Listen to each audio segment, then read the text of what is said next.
எத்தனை எவ்வளோ வேற OR தவிர வேற என்ன பார்த்தீங்க இன்னைக்கு?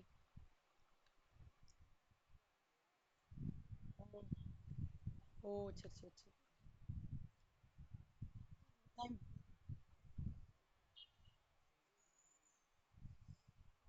ம்.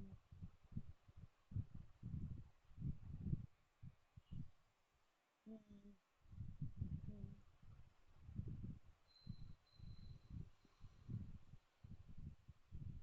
அஹ், சிவா ஷேர் பண்றேன்.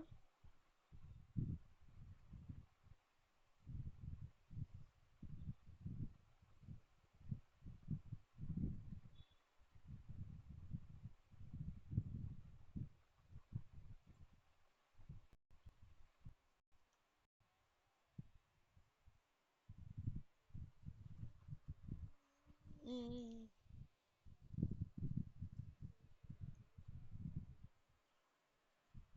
ம். ம். ம்.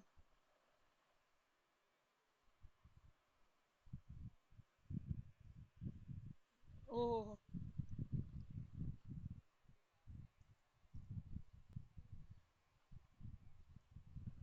பார்த்தேன் சிவா, நான் அது நோட்ஸ் பார்த்தேன் சிவா.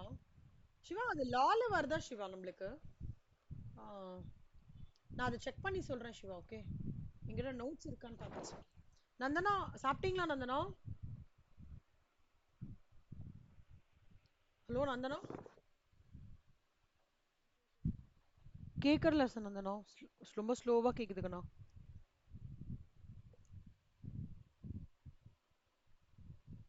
ம். இன்னும் கொஞ்சம்.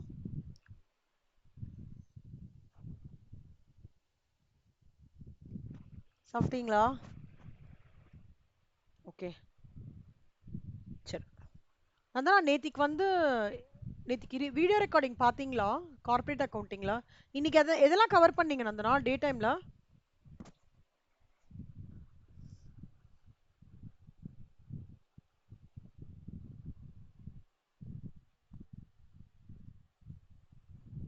எஃப்எம்மா? Okay okay okay okay. இதுல எதாவது பாத்தீங்களா? நான் ஓஆர் நேத்திக்கு நான் கொடுத்துக்க சம்ஸ் ஹோம்ஒர்க் போட்டீங்களாண்ணா? எல்லாம் புரிஞ்சுதா? கேக்கல, பிரேக் ஆகுது. என்ன சொல்றீங்க? புரியல. ஓஆர் பார்த்துட்டு இருக்கீங்களா? சம்ஸ் போட்டு பாத்தீங்களா நேத்தியோடதுலாம்? சரி ஓகே ஓகே. ஸோ இப்போ வந்து கார்ப்பரேட் அக்கவுண்டிங்ல அக்கவுண்டிங் ஸ்டாண்டர்ட்ஸ்க்கண்ணா. ஓகே, நேத்திக்கு 25 வரைக்கும் முடிச்சேன். ஆ, சிவா நான் 26லேருந்து 30 ஹோம்ஒர்க் கொடுத்தேனா சிவா? 30 வரைக்கும் ஹோம்ஒர்க் கொடுத்துருக்கேன். அதாவது நேத்திக்கு வந்து என்ன கவர் பண்ணேன்றது குட்டி ஜஸ்ட் மாதிரி சொல்றேன் நந்தனா. 31st ஃபினான்ஷியல் இயர் வந்து எப்பவுமே நம்மளோட ஃபினான்ஷியல் இயரோட எண்டு கரெக்டா? அதுலேருந்து post 31st மார்ச்லேருந்து 31st March financial statements prepare பண்ணுவோம். போர்ட் ஆஃப் டைரக்டர்ஸ் மே மாதம் அந்த மாதிரி அப்ரூவ் பண்ணுவாங்க. நார்மலாக ஏப்ரல்லே அப்ரூவ் பண்ணுவாங்க, சில டைம்ஸ் மே மாதம் ஆகும். இந்த ஃபினான்ஷியல் ஸ்டேட்மெண்ட்ஸ் ப்ரிப்பேர் பண்ணதுக்கு அப்புறம் அண்ட் போர்ட் ஆஃப் டைரக்டர்ஸ் பண்ணுறதுக்கு முன்னாடி ஏதாவது அக்கரன்சஸ், ஏதாவது விஷயங்கள் நடந்து that is basically impacting the financial ஸ்டேட்மெண்ட்னா அதை events happening after the reporting பீரியட்ன்றது கன்சிடர் பண்ணலாம். ஒருவேளை ஏதாவது event board of director sign போட்டதுக்கு அப்புறமும் நடக்கிறதுனா அதை events happening after the reporting பீரியட்ன்றது கன்சிடர் பண்ணக்கூடாது, பண்ண முடியாது அப்படின்னு சொல்றது தான் வந்து இல்லஸ்ட்ரேஷன் 16லேருந்து இல்லஸ்ட்ரேஷன் 25 வரைக்கும் கவர் பண்ற ஒரு பாயிண்ட். ஓகேவா?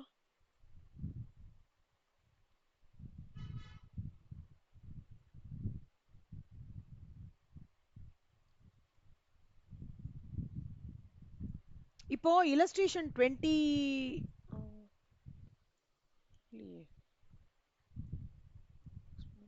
இல்லஸ்ட்ரேஷன் 31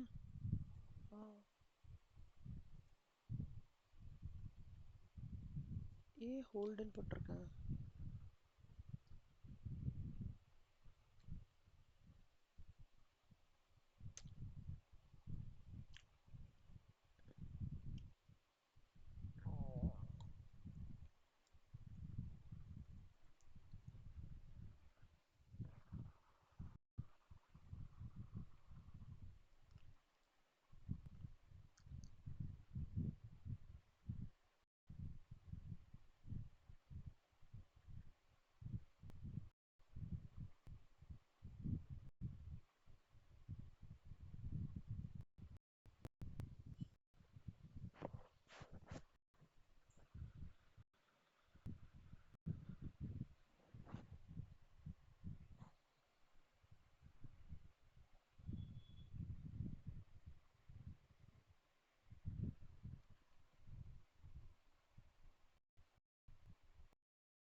நீங்க வச்சிருக்கிற புக்கு எந்த எடிஷன் சிவா?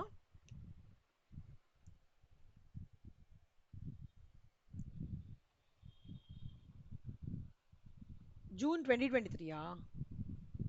ஓகே. நீங்க நந்தனா?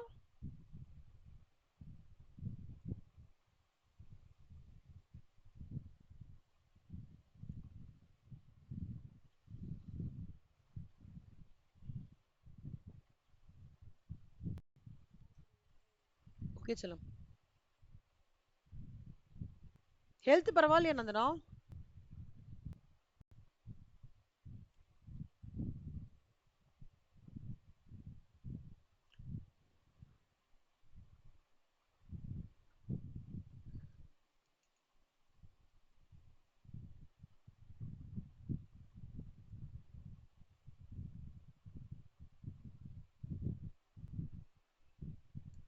அப்பா, இந்த ஃபார்மேட்டை பார்த்தாலே பயமா இருக்கு.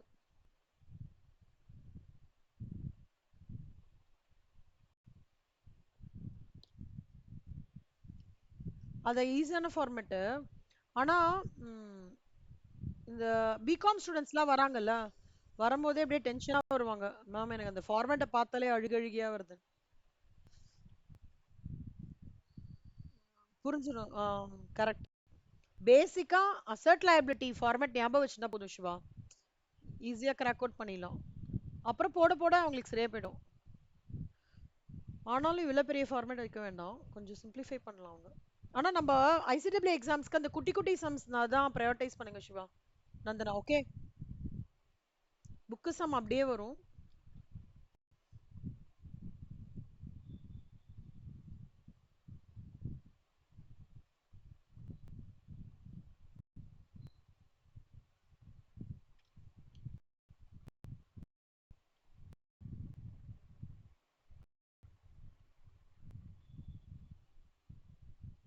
ஆ ஏ லிமிட்டடா தெரியறதா நந்தனா?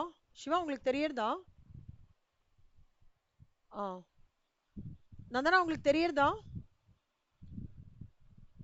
எனக்கு கொஞ்சம் நெட்டு இஷ்யூ இருக்குடா. ஓகே. அதனால நான் உங்ககிட்ட அப்பப்ப கேட்கும்போது மட்டும் ரிப்ளை பண்ணிடுங்க, இல்லைன்னா எனக்கு நெட் இஷ்யூவா நான் நினச்சிட்டுருவேன். A Limited has 100 employees. Thank you. Each employee is entitled to 10 days sick leave each year. Unused sick leave is carried forward for 1 year. An employee avails a carry forward leave only if the current year's entitlement falls short of the leave he or she requires. அதாவது 100 employee இருக்காங்க. Okay, each எம்ப்ளாயிக்கு 10 நாள் வந்து sick leave each year. Unused sick leave வந்து is carry forward for 1 year. ஞாபகம் வச்சுக்கோங்க. ஆம், நான் இந்த வாட்டி சிக் லீவே எடுக்கலன்னா 1 இயர் நான் கேரி ஃபார்வர்ட் பண்ணிக்கலாம்.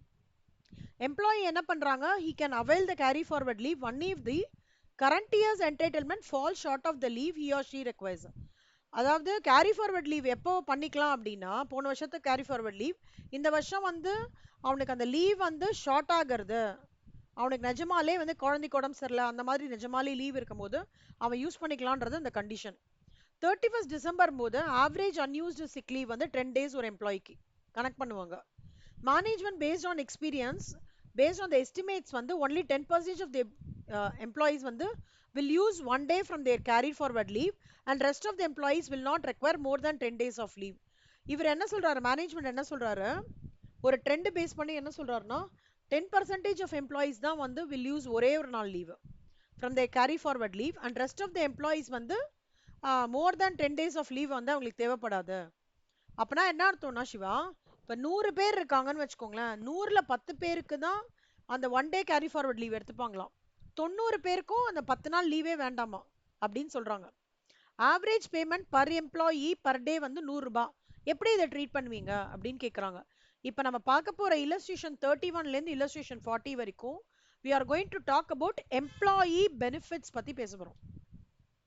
கம்பெனி எம்ப்ளாயிக்கு பெனிஃபிட்டுக்கு இன் டிஃப்ரெண்ட் டைமென்ஷன்ஸ் என்னென்ன பண்றாங்க அப்படின்றது இது லீவ் பொறுத்த வரைக்கும்.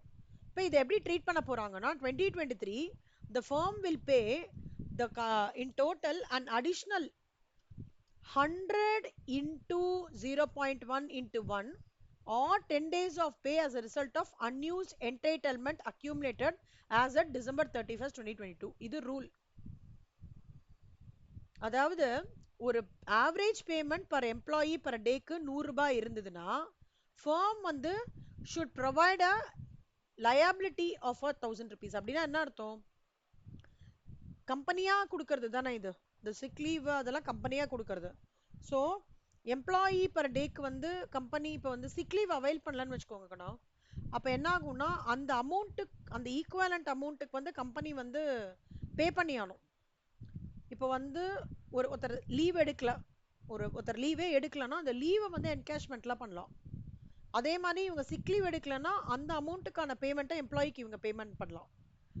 எம்ப்ளாயர் எம்ப்ளாய்க்கு பேமெண்ட் பண்ணலாம். அப்போ 10 ரூபாய் 100 ரூபான்னு நான் ஒரு நாளைக்கு நான் கனெக்ட் பண்ணி எம்ப்ளாயி வந்து கொடுக்கணும் அப்படின்னு சொன்னா ஃபர்ம் வந்து 10 நாள் கணக்குனா எவ்வளவு வருது? 1000 ரூபாய் வருதா?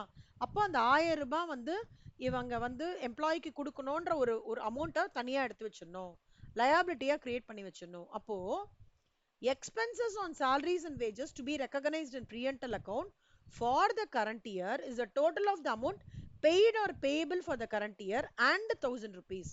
அப்ப 1000 rupeesன்றது என்ன அர்த்தம்? நான் அவன் வந்து அந்த வருஷத்துல ஃபுல் லீவும் அவைல் பண்ணிக்கலாம், இல்ல லீவே அவைல் பண்ணிக்காம சார் நான் லீவ் அவைல் பண்ணிக்கல, எனக்கு அது ஒரு நாளைக்கு 100 ரூபாய் விகிதத்துல 10 நாள் சார், எனக்கு வந்து 1000 ரூபாய் கொடுத்துருங்கன்னு அவன் சொல்லலாம். அப்போ திடீர்னு கொடுத்துருங்கன்னு சொல்லும் போது 1000 ரூபாய்க்கு எங்க போகும்ன்றதுனால முன்னாடியே கம்பெனி என்ன பண்ணணும்? he has to create a provision for the additional amount to be paid in 2023 on the anticipation that unused entitlement might occur from employee end. புரியுறதா உங்களுக்கு ரெண்டு பேருக்கும்? நந்தனா புரியுறதா? நந்தனா என்னமா புரியுதா? இன்னொரு வாட்டி சொல்லட்டுமா? சிவா உங்களுக்கு புரியுறதா? ஸோ நல்லா ஞாபகம் வச்சுக்கோங்க, ப்ரொவிஷன் வந்து has to be created for the additional amount to be paid in 2023 because there is a high probability that if the employee doesn't utilize the leave, he might ask for the amount. In that time the employer cannot sit back and think ஓ நம்ம ப்ரொவிஷனே create பண்ணலையே அப்படின்னு நினச்சிக்க கூடாது. அதனால provision for the additional amount to be paid in 2023 has to be created. அதான் இது. Next illustration 32. Shiva படிங்க சிவா.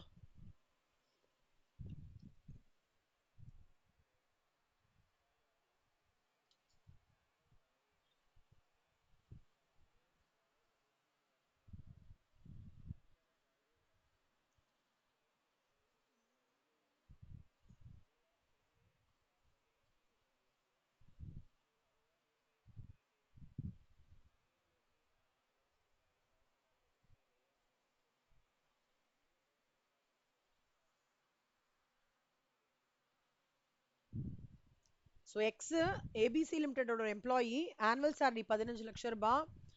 அந்த கம்பெனி வந்து 300 ஒர்க்கிங் நாள் பாலிசி வந்து ஃபாலோ பண்றாங்க. கம்பெனி பாலிசி படி எக்ஸுக்கு வந்து 10 நாள் 2023ல வந்து இருக்கு. ஹி ஓவர் யூட்டிலைசஸ் 8 நாள் யூஸ்ல பண்றாங்க. அப்போ அந்த கம்பெனி வந்து அன்யூட்டிலைஸ் லீவ்லாம் கேரி ஃபார்வர்ட் பண்ணக்கூடாது, அதை நான் பேமெண்ட்டா வந்து எம்ப்ளாய்க்கு கொடுத்துடலாம் அப்படின்ற ஒரு பாலிசியில இருக்காங்க. அப்போ டோட்டல் எம்ப்ளாயி பெனிஃபிட் எக்ஸ்பென்சஸ் எவ்வளோ அப்படின்னு கேட்குறாங்க. இப்போ பாருங்க சிவா, ஆனுவல் சேலரி அந்த பர்சனுக்கு வந்து 15 லட்சம் ரூபாய் கரெக்டா? ஆமா. அப்போ ஒரு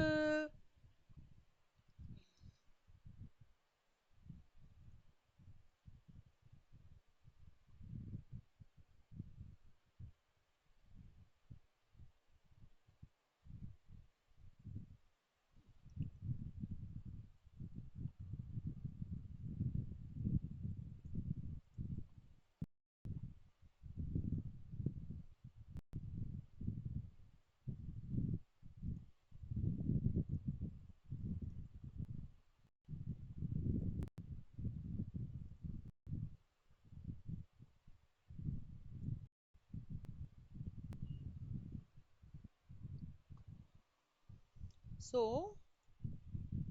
நல்லா பார்த்துக்கோங்க, ஆனுவல் சேலரி 300 நாளைக்கு ஒர்க்கிங் டேஸ்க்கு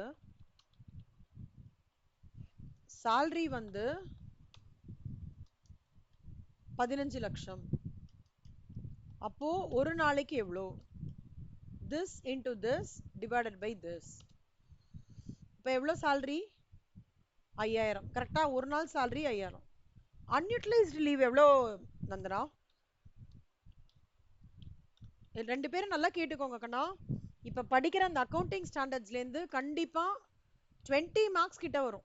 20 மார்க்ஸ் கிட்ட வரும். 7 மார்க்ஸ் அம்மா வரலாம், எம்சிக்யூவாக வரலாம், எப்படி வேணா வரலாம். ஆனால் எவ்வளோ மார்க் வரும்? 20 மார்க்ஸ். அதனால் ஃபுல்லாக கான்சன்ட்ரேட் பண்ணுங்க. அண்ட் இது ரொம்ப கஷ்டம்லாம் கிடையாது, ரொம்ப ஈஸியாக. அதாவது எப்படி சொல்கிறது, நல்லா அந்த குலாப் ஜாமுனை வாயில் போட்டு முழுங்கும் போது எப்படி ஒரு டேஸ்ட் இருக்கும், அந்த மாதிரி அப்படியே அது எப்படி முழுங்க சம் போட்டு முடிக்கும் போதே நம்மளுக்கு கான்ஃபிடன்ஸ் இந்த சம் கரெக்டாக தான் தெரிஞ்சிடும். அந்த மாதிரி கடகட பெருசாக போட்டு 4 மார்க் வாங்குறதுக்கு குட்டியாக ஒரு 4 சென்டென்சஸ் எழுதி 4 மார்க் வாங்குறது, 2 மார்க் வாங்கி 7 மார்க் வாங்குறது எவ்வளோ ஈஸி. அந்த மாதிரி சம் நல்லா கவனிச்சுக்கோங்க. சொல்லுங்க, நான் அந்த அன்யூட்டிலைஸ்டு லீவ்ஸ் எவ்வளோ? 2 days. கரெக்டா? இப்போ ஒரு நாளைக்கு 5000 இல்லையா? அப்ப 2 அன்யூட்டிலைஸ்ட் டேஸ்க்கு எவ்வளோ இருக்குங்கண்ணா? 10000. கரெக்டா? அப்போ total expense to be recognised. ரெக்கக்னைஸ்டுனால இன்னும் இல்லை, it should be shown in profit and loss account. அதுதான். ஸோ டோட்டல் எம்ப்ளாயி பெனிஃபிட்ஸ் எவ்வளோன்னா 15 லட்சம் பிளஸ் 10000. அவ்வளோதான், 15,10,000. இதான் ப்ரொவிஷன் சொல்றது. புரியுதா? இதெல்லாம் ஒன்றும் இல்லை, ஒரு 3 மணி நேரம் உட்காந்தீங்கன்னா அக்கௌண்டிங் ஸ்டாண்டர்ட்ஸ் ஃபுல்லாகவே முடிச்சிடலாம் நீங்கள். நான் முடிஞ்ச வரைக்கும் எவ்வளோ பிரேக்கப் பண்ணி கொடுக்க முடியுமோ கொடுத்துட்றேன், ஸ்டெப் 1 ஸ்டெப் 2 போட்டு. ஓகேவா? ஸோ அது ஈஸியாக இருக்கும்.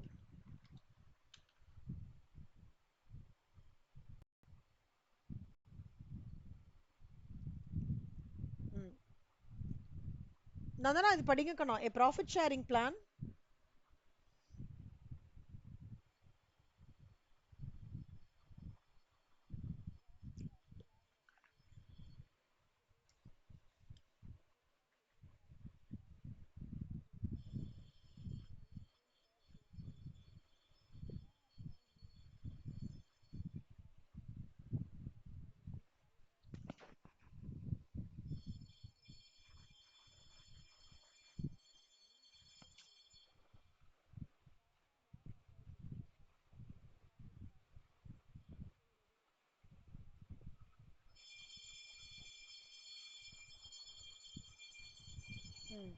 ப்ராஃபிட் ஷேரிங் பிளான்னா என்னன்னு ஃபர்ஸ்ட் சொல்லிடுறேன்.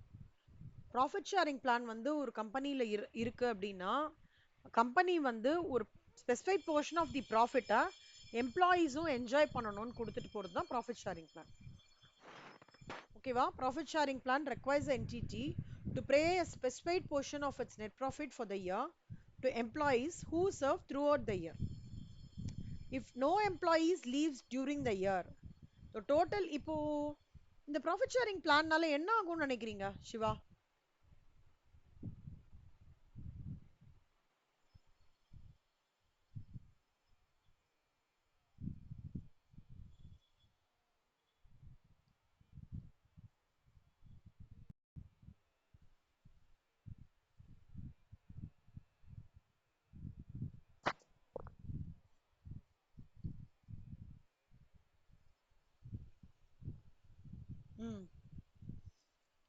இன்னொன்று சிவா, இதில் இன்னொரு பாயிண்ட் வந்து தெரியுமா?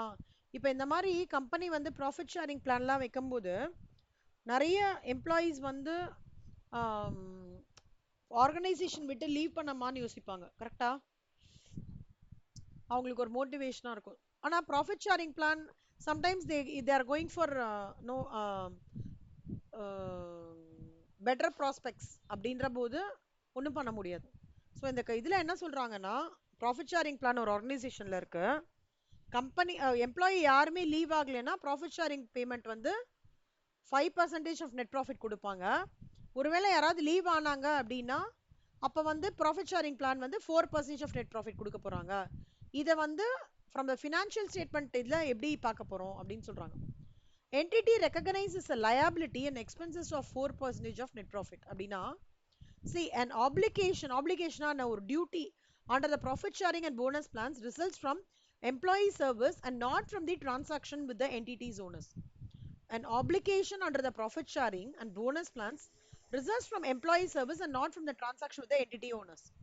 See, entity recognize the cost of profit sharing and bonus plan not as a distribution of net profit but as an expense. அதாவது இந்த ப்ராஃபிட் ஷேரிங் பிளானே எதுக்குன்னா நான் என்னோட எம்ப்ளாயி கம்பெனி விட்டு போகாம இருக்கிறது பாத்துக்கிறதுக்கு தான். நான் கம்பெனி போகாம இருந்து பாத்துக்கிற அந்த மாதிரி சுச்சுவேஷன் வரும்போது என்ன ஆகும், என்னோட ப்ராஃபிட் ஷேரிங் வந்து கம்மியாகும். எம்ப்ளாயி கம்மியாயிட்டான்னு வச்சுக்கோங்க சிவா, ப்ரொடக்ஷன் கொடுக்க முடியலன்னா அவ்வளோ தூரம் கம்பெனியால அந்த ரீச் எடுத்துட்டு வர முடியாதுல்ல. அப்ப என்ன பண்ணிடுவாங்க, அந்த ப்ராஃபிட் ஷேரிங் பிளானோட பெர்சன்டேஜ் கம்மியாயிடும். ஸோ இவங்க என்ன சொல்றாங்க, என்டிடி வந்து இது ஒரு லயபிலிட்டியா பாக்குறது. It recognises a liability and expense of 4% of net profit. So employees இருக்கிற வரைக்கும் ஓகே ஃபைன். எம்ப்ளாயிஸ் இல்லை அப்படின்னா கம்மி ஆயிட்டாங்கன்னா என்ன ஆகும், அவங்க வந்து அதை வந்து ப்ராஃபிட் ஷேரிங் பிளான் ஒன்ஸ் கம்பெனியில் எடுத்துன்னு வந்துட்டாங்கன்னு வச்சுக்கோங்களேன், கொடுத்து தான் ஆகணும். கம்மி ஆகுறவங்களோ இல்லை இருக்கிறவங்களுக்கு கொடுத்து தானே ஆகணும். அப்போ they are recognising it as a it's a company has an obligation to make such payment because they have already agreed upon that the company is a part of profit sharing plan and it is entitled to make a payment or share the 4% of net profits to the employees. அப்ப கம்பெனிக்கு என்ன ஆயிடுறது, ஒரு duty மாதிரி ஆயிடுறதுல. இப்ப குழந்தைங்க கிட்ட எல்லாம் பாத்திருக்கீங்களா, நான் உனக்கு ஐஸ்கிரீம் வாங்கி தரேன், சம்மர்ல வந்து ஐஸ்கிரீம் வாங்கி தரேன், சம்மர்ல வந்து ஐஸ்கிரீம் வாங்கி தரேன்னு சொல்லியிருப்பாங்க பேரண்ட்ஸ்லாம். சரி ஓகே சம்மர் வரட்டும்னு வெயிட் பண்ணிட்டே இருப்பாங்க. சம்மர் வந்த உடனே அடுத்த நாளே அப்பா ஐஸ்கிரீம் வாங்கி தரையே அப்படின்னாங்க. அப்பன்னு பார்த்தா அந்த குழந்தைக்கு ஜலதோஷமா இருக்கும். அப்பாக்கு என்ன, ஐயோ இவன் கிட்ட நம்ம வந்து வாக்குறுதி கொடுத்துட்டோமே சம்மர் வந்த உடனே நினைச்சுப்பாரு. அந்த மாதிரிதான் ப்ராஃபிட் ஷேரிங் பிளான்ன்றது. It is the obligation of the entity to oblige the policy which has already told to the employee that it will share 5% of net profits. அப்ப என்ன பண்ணணும், இது அவனுக்கு வந்து சூழ்நிலை சரி இருக்கோ இல்லையோ ஒரு அமௌண்ட்டை எடுத்து லயபிலிட்டியா தனியா பார்க் பண்ணி வச்சா மட்டும்தான் இவங்களுக்கு அந்த profit sharing irrespective of whether the attrition happens or the production increases or அந்த ப்ராஃபிட் எலிமெண்ட் அப்படியே மெயின்டைன் ஆகுறதோ இல்லையோ, தட்ஸ் a different issue. இவங்க கண்டிப்பா அந்த இதை வந்து ஃபுல்ஃபில் பண்ணி ஆகணும். அப்போ entity recognize the cost of profit sharing and bonus plan not as a distribution of net profit கிடையாது, பட் அது ஒரு எக்ஸ்பென்ஸா பாக்குறாங்க, செலவா பாக்குறாங்க. இப்போ the profit sharing and bonus payments are not due wholly within 2 months 12 months after the end of the period in which employees render the related service. The payments are called as long term employee benefits. Suppose profit sharing benefits வந்து 12 மாசம் within குடியே கொடுக்கணும்ன்ற மாதிரி clause இல்லைன்னா அதை எப்படி consider பண்றாங்க, எப்படினாலும் கொடுத்தாகணும். அது லாங் டர்ம் பெனிஃபிட்ல கிளாசிஃபை பண்றாங்க. இல்ல இல்ல நான் அந்தந்த வருஷத்தோடது அப்படியே கொடுக்குறேன்ற போது it is an obligation for the entity in order to recognize it as a liability and an expense and make the payment to the employees at the appropriate time. புரியுதா? இங்க பாருங்க சிவா, இந்த இந்த இந்த ரூல் படி தான் இப்ப நம்ம இந்த சம்ம பார்த்திருக்கோம். creating an obligation, okay, recognizing the expected cost of profit, entity has a present obligation. கேக்கலையா? the entity has a present, இப்ப கேக்குறதா? the entity has a present obligation to make such payments as a result of past events. புரியுதா? a reliable estimate of the obligation can be made. ரெண்டு rule சொல்லிருக்காங்க profit sharing. புரியுதா நந்தனா? சிவா புரியுதா? Super. Illustration 34 Siva நீங்க படிச்சீங்களா, நந்தனா படிச்சாங்களா முன்னாடி? Okay நீங்க படிங்க சிவா.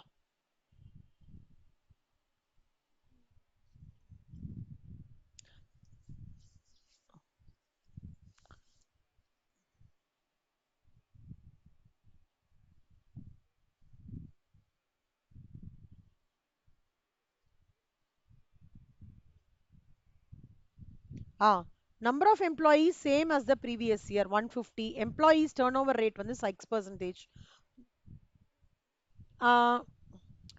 சிவா நம்ம லேபர் டர்ன் ஓவர்னு சொல்லிட்டு லேபர் காஸ்டிங்ல படிச்சோமே, அதுதான். அதாவது எவ்வளோ number of it consist of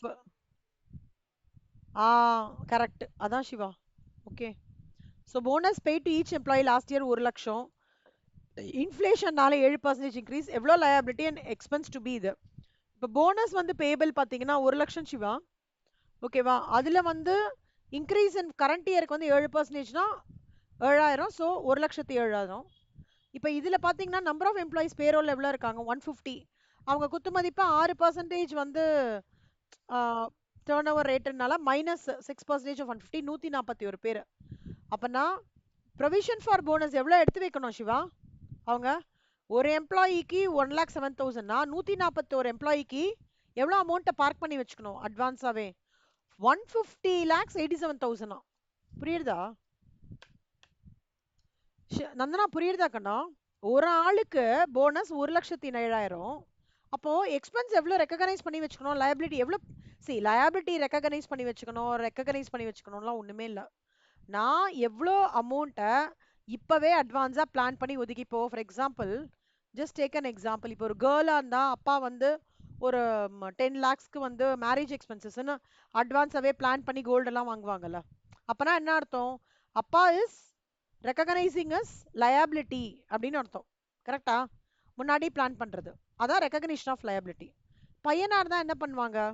US போய் படிக்க போறான், இல்ல ஃபர்தர் ஸ்டடீஸ் படிக்க போறாங்கன்னா ஒரு அதுக்கு தகுந்தபடி ஒரு 5 lakhsோ 10 lakhsோ எடுத்து வச்சுப்பாங்க, பிளான் பண்ணிப்பாங்க. அதாவது நான் சொல்றது சிவா, இப்போ இப்போ கரண்டா இப்போ உங்க ஜென்ரேஷன்லேருந்து வச்சுக்கோங்களேன். இப்போ நந்தனா ஜென்ரேஷன், சிவா ஜென்ரேஷன்லேருந்து நீங்க அப்படிதானே பிளான் பண்ணுவீங்க. அட்வான்ஸா பிளான் பண்ணி how you have to manage your financial. இப்போ நீங்க சிடபிள்யூ எல்லாம் படிக்கிறதோட கிரக்ஸ் என்ன? How you have to do your financial management. கரெக்டா? ஸோ அதெல்லாம் பிளான் பண்ணும்போது நீங்க இதெல்லாம் என்ன சொல்லுவாங்க? இது பிளானிங் இன் அட்வான்ஸ் தான். இந்த context of accounting standards we call it as recognition of liability and expense. அட்வான்ஸா பிளான் பண்ணி வச்சுக்கிறதா என்னது? எனக்கு வரப்போற செலவு முன்னாடியே நான் வந்து பிளான் பண்ணி வச்சுக்கிறேன்றதா recognition of liability and expense in layman language. இப்போ வந்து இதோட அக்கவுண்டிங் ட்ரீட்மெண்ட் என்னன்னா, see I am recognising my it's an expense. So employee benefits account, benefit expenses account debit to provision for bonus account. So வந்து bonus வந்து நான் வந்து லயபிலிட்டியை create பண்ணிக்கிறேன். ஸோ ப்ரொவிஷன் எப்போவுமே உங்களுக்கு தெரியும் லயபிலிட்டி தான்ல. Any provision for depreciation is liability இல்லையா? ஸோ கிரியேட் பண்ணி லயபிலிட்டி கிரியேட் பண்ணி டெபிட்டிங் ஏன் பண்ணுறேன்? It is for the employee பெனிஃபிட்டுக்கு பண்ணுறேன். அதனால ஸோ கம்பெனி வந்து it is not a legal obligation கிடையாது. போனஸ் இன்க்ரீஸ் பண்ணலாம் லீகல் ஆப்ளிகேஷன் கிடையாது சிவா. எந்த லாலையும் வருஷம் போனஸ் கொடுக்கணும்லாம் எங்கேயும் சொன்னதே இல்லை. But it's a constructive application. Bonus at least ஒரு சின்ன ஒரு ஒரு போத்தீஸ்ல ஒருத்தர் வேலை பண்றாரு, போனஸ் 500 போட்டிருக்கேனாலும் அவருக்கு ஒரு ஹாப்பி தானே இல்ல? ஸோ இது என்ன ஆகும்? It will improve the morale of the employees. அதுக்காக தான் இந்த சம். புரியுறதா? ஓகே.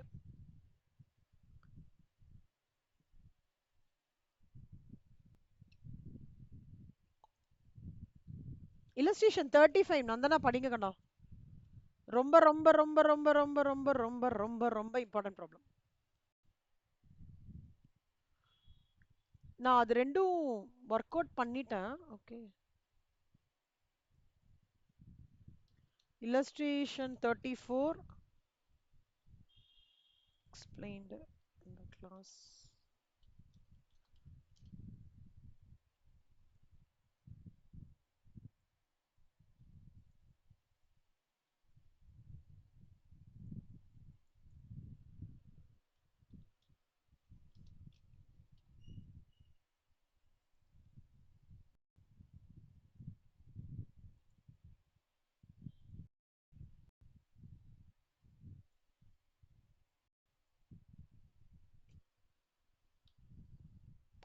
So 35 பாருங்க நந்தனா, படிங்க Nandhana.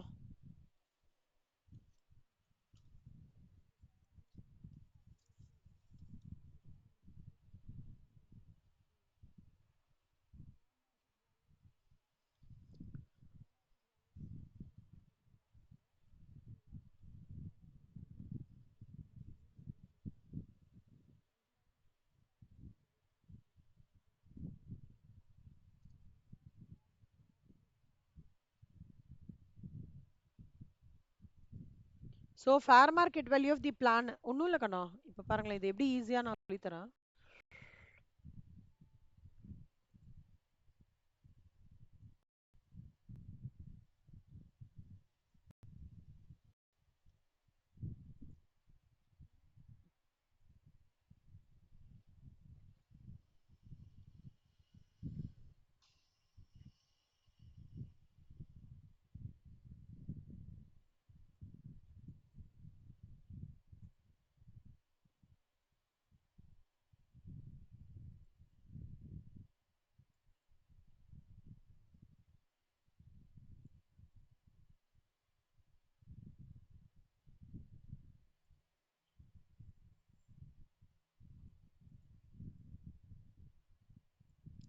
So fair market value இங்கே வந்து 2 lakhs கொடுத்துருக்காங்க. ஓகே,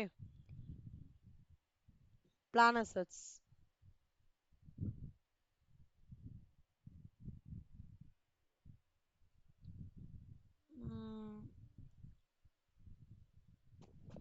அது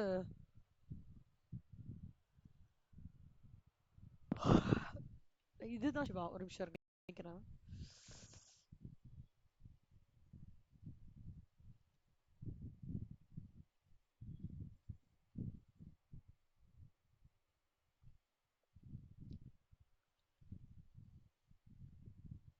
அதாவது இவங்களுக்குன்னு செட் பண்ணியிருக்கிறதுன்னு ஒரு பிளான் இருக்கும் சிவா, ஒரு எம்ப்ளாய்க்கும். அது அசர்ட்னு சொல்லுவாங்க. எம்ப்ளாய்க்கு டிஃபைன் பெனிஃபிட் பிளான்ஸை அசர்ட்னு சொல்லுவாங்க. ஓகேவா? அதாவது அவங்களுக்கு ஃபியூச்சர்ல that is going to help him for a long பெனிஃபிட்ன்றதுக்கு சில பெனிஃபிட்ஸ்லாம் போட்டிருப்பாங்க. ஸ்கீம்ஸ்லாம் நிறைய ஸ்கீம்ஸ் இருக்கும் சிவால. அதில் ஹெல்த் ஸ்கீமு அந்த மாதிரிலாம் இருக்கும். அதை மொத்தமாக வந்து இங்கே பெனிஃபிட் பிளான்னு சொல்லுவாங்க. அதை அசர்ட்னு சொல்லுவாங்க. ஓகேவா? தட் இஸ் பேசிக்லி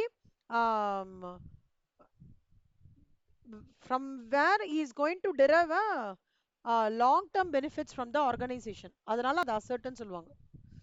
இப்போ லேப்டாப் வாங்கும்போது நம்ம அது ஏன் அதை ஃபிக்ஸ்டு அசர்ட்னு சொல்றோம்? ஏன்னா it is going to give benefit to the organisation. அதே மாதிரி இவங்களோட பிளான், எம்ப்ளாயிக்கான பிளானையும் பிளான் அசர்ட்னு சொல்லுவாங்க. ஏன்னா it is going to drive long term benefit to the organisation. அது ஓகேவா? So beginning of the year 2 lakh,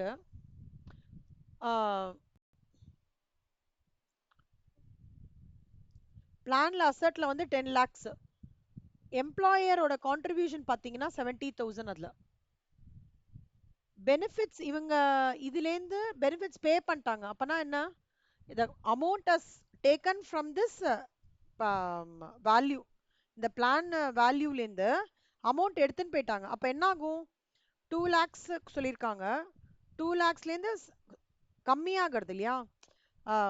70,000லேருந்து கம்மியாகிறது. Contribution 70,000 பண்ணியிருக்காங்க. See, it is like this. Opening balance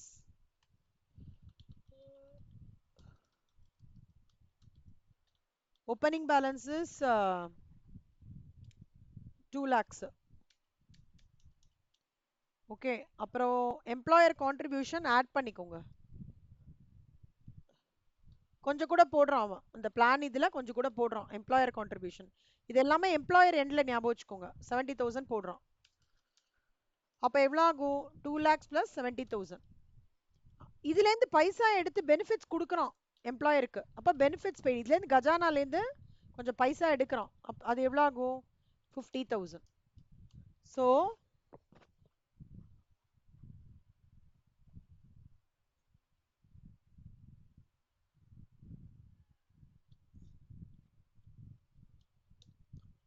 2,20,000. ஆனா க்ளோசிங் பேலன்ஸ் எவ்வளவு சொல்றாங்க?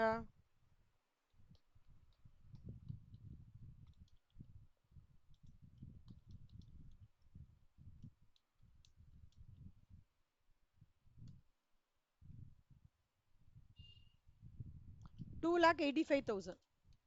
எவ்வளோ? this minus this. அப்போ இது பேலன்சிங் ஃபிகர். அப்புறம் என்ன அர்த்தம்?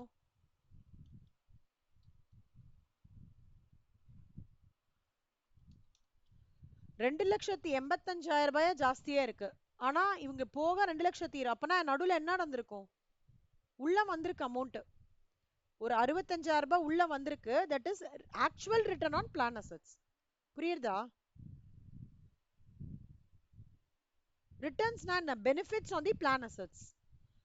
பிளான் அசெட்ஸ்க்கு இன்னும் கொஞ்சம் கூட ஃபர்தர் கான்ட்ரிபியூஷன்ஸ் நடந்திருக்கு 65,000.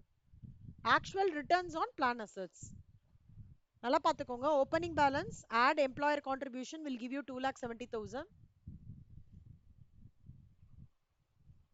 அதுலேருந்து பெனிஃபிட்ஸ் பெய்டு 2,20,000. அதுலேருந்து க்ளோசிங் பேலன்ஸ்க்கும் இதுக்கும் இது பண்ணும்போது we are getting a difference, which means that அந்த பிளான் அசெட் அந்த இதுல வந்து ஃபர்தரா வந்து some more returns, some more benefits have been factored into this plan asset ஓட பேலன்ஸ். அதுதான் 65,000. புரியுதா?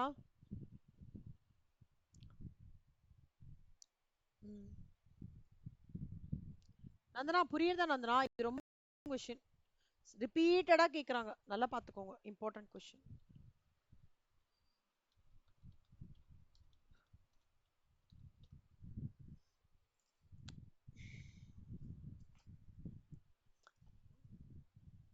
எத்தனை மணிக்கு நந்தனா தூங்குவீங்க நீங்க?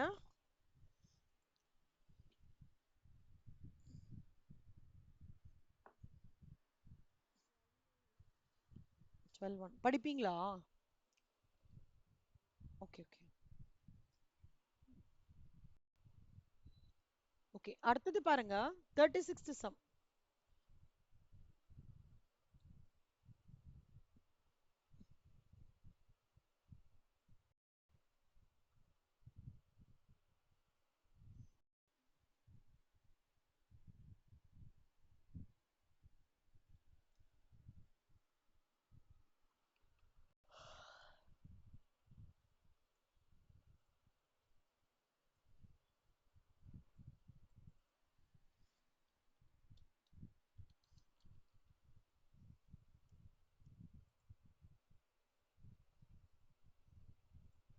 So consider the following information.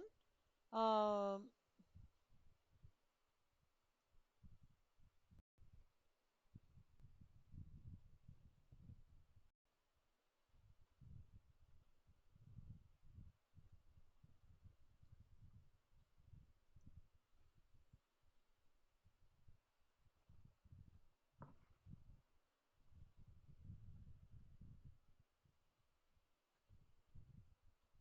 okay, the present value of the defined contribution obligations 15 lakhs.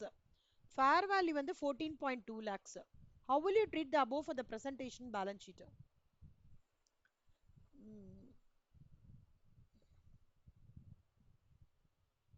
See, present value na என்ன, fair value na என்னன்னு சொல்லிடுறேன்.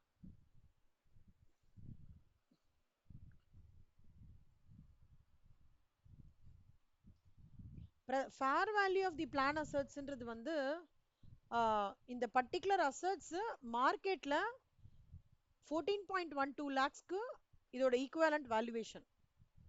ஓகேவா? ஆனா ஆக்சுவலா நம்ம கையில இருக்கிற நம்ம வந்து புக்ஸ்ல போட்டிருக்கிற வேல்யூவேஷன் வந்து 15 lakhsன்னு போட்டிருக்கோம். அப்ப இது வந்து favourable பிக்சரா unfavourable பிக்சரா Siva?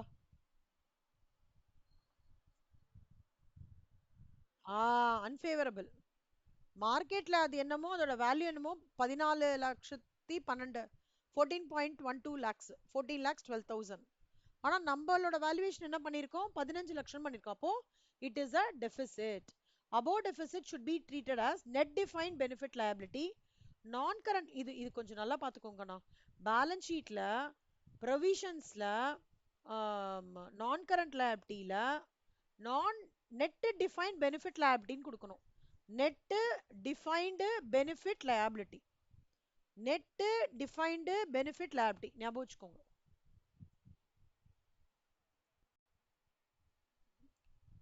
Net defined benefit லயபிலிட்டினா நான் வந்து இந்த இந்த பிளான் அசெட்ஸ்ன்றதுல நிறைய குரூப்பிங் இருக்கு சிவா. இப்போ நம்ம profit and gains of business or ப்ரொஃபஷன்ல பிளாக்னு சொல்லிட்டு சொல்லுவோம் தெரியுமா? ஏபிசி மிஷனரி அந்த மாதிரி பிளான் அசெட்ஸ்லாம் நிறைய இருக்கும். ஸோ அந்த மொத்த இதோட ப்ரெசன்ட் வேல்யூட கால்குலேஷன் அப்பனா என்ன அர்த்தம்னா, நான் அதோட பெனிஃபிட்டை அந்த பிளான் அசட்ஸோட பெனிஃபிட்டை நெட் வேல்யூ நெட்டா நான் பார்க்கும்போது எனக்கு அது டெபிசிட்னு நான் சொல்றேன். கிராஸ் நெட்ன்னு இருக்கு இல்லையா, கிராஸ்ன்றது சொல்றது அந்த present value of defined. Okay, நெட்ன்றது என்னன்னா என்னோட deficit. when I compare it with my fair market value, I'm getting a net deficit value of um, இது பண்ணா 0.88 lakhs. So above deficit should be treated as net defined benefit liability under non-current liability as provisions in the balance sheet அப்படின்னு சொல்றாங்க. இப்படி கூட போட்டுக்கலாம் சிவா. அது வந்து உங்களுக்கு இதுவாயிடுதுன்னா net benefit of plan assets, sorry net liability of plan assets கூட போட்டுக்கலாம். Net liability of plan assets.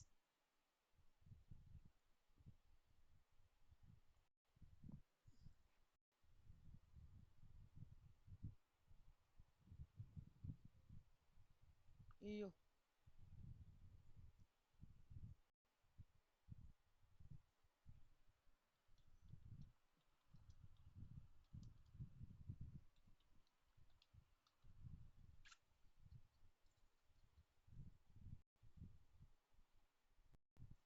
next illustration 37.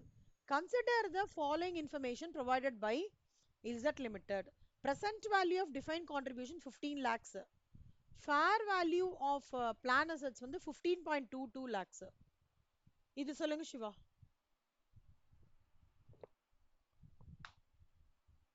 டெபிசிட்டா சர்ப்ளஸா சொல்லுங்க கடா.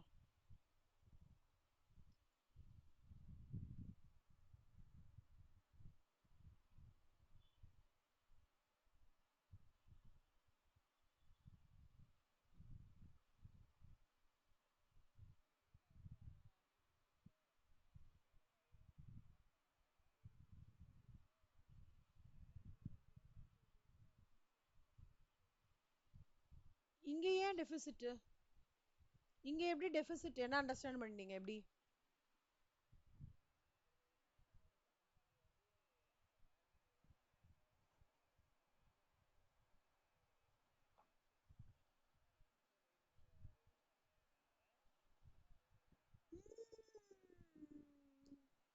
இல்ல இல்ல இல்ல. நீங்க illustration 36 கேன்சர் சொல்றீங்களா 37 கேன்சர் சொல்றீங்களா? சொல்லுங்க திருவி.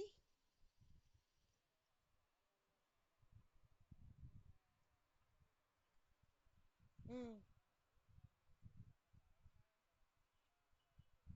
புக்கோட புக் வேல்யூ, புக்ல இருக்கிற வேல்யூ 15 lakhs. அதனால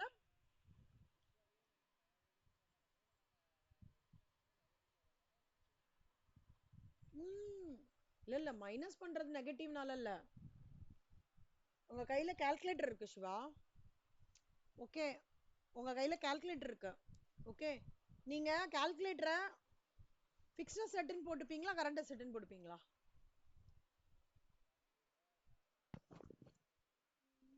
கரண்ட் அசெட்டா எடி?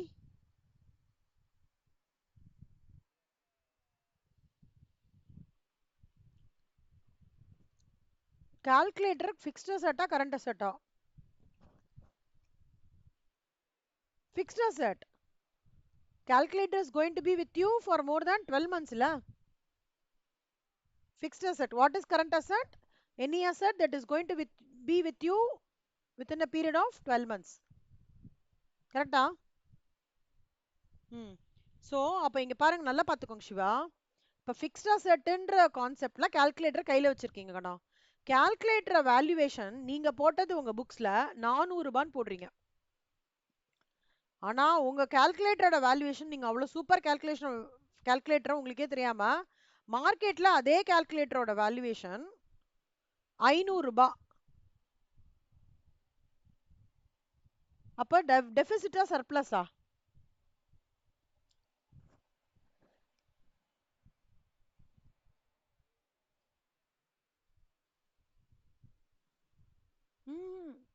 நீங்க அண்டர் எஸ்டிமேட் பண்ணிருக்கீங்க, அண்டர் வேல்யூ பண்ணிருக்கீங்க உங்களுது.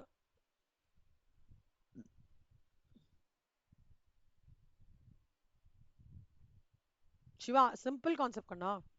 இப்போ உங்களோட depreciation of any land and building எடுத்துக்கோங்களேன். WDV வந்து 40,000, சேல் வேல்யூ வந்து 50,000. ப்ராஃபிட்டா லாஸா?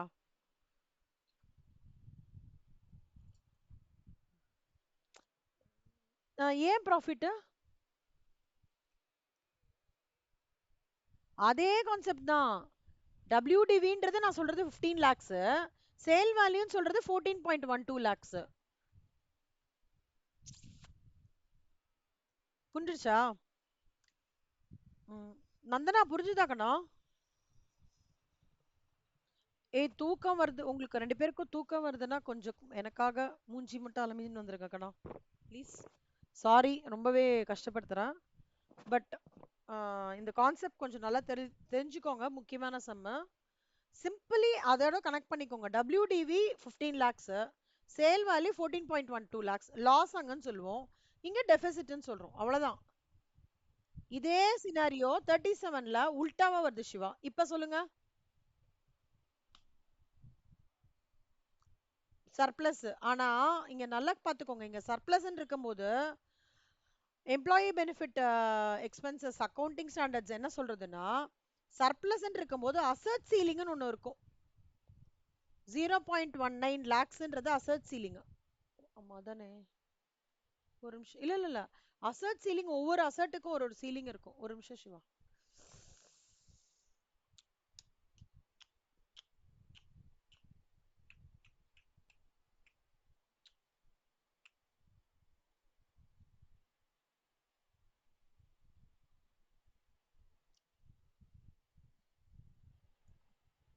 ஆமா, ஒரு ஒரு அசட்டுக்கும் ஒரு ஒரு சீலிங் வச்சிருப்பாங்க சிவா. ஓகே, அசட் சீலிங் இருக்கும். அசட் சீலிங்னா என்ன அர்த்தம்னா, எனக்கு இதுக்கு மேல நான் வந்து காமிக்க கூடாது.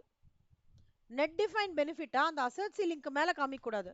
இப்போ என்னோட சர்ப்ளஸ் எவ்வளோ? 0.22. என்னோட அசட் சீலிங் நான் சர்ப்ளஸ் வந்து 0.19 வரைக்கும் காமிக்கலாம்னா அது வரைக்கும் தான் காமிக்கலாம். ஆனா ஒருவேளை என்னோட சர்ப்ளஸ் வந்து 0.18 இருக்குன்னா 18 காமிக்கலாம். Net define benefit asset. புரியுதா? நான் கரண்ட் அசட்ல. ஆனா அசட் சீலிங் இவ்வளவுதான் ஃபிக்ஸ் பண்ணிட்டானா, அந்த அசட் சீலிங் கிராஸ் ஆகி என்னோட சர்ப்ளஸ் வந்ததுன்னா my asset ceiling will be considered as a net defined benefit asset under non current asset. நான் கரண்ட் அசட்னா என்ன சிவா? ஃபிக்ஸ்ட் அசட்னா என்ன? Fixed asset na non current asset, non current asset na fixed asset.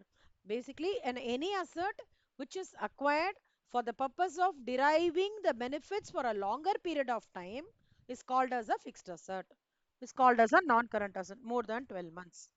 புரியுதா? ம். நந்தனா புரியுதா? நந்தனா நல்லா concept.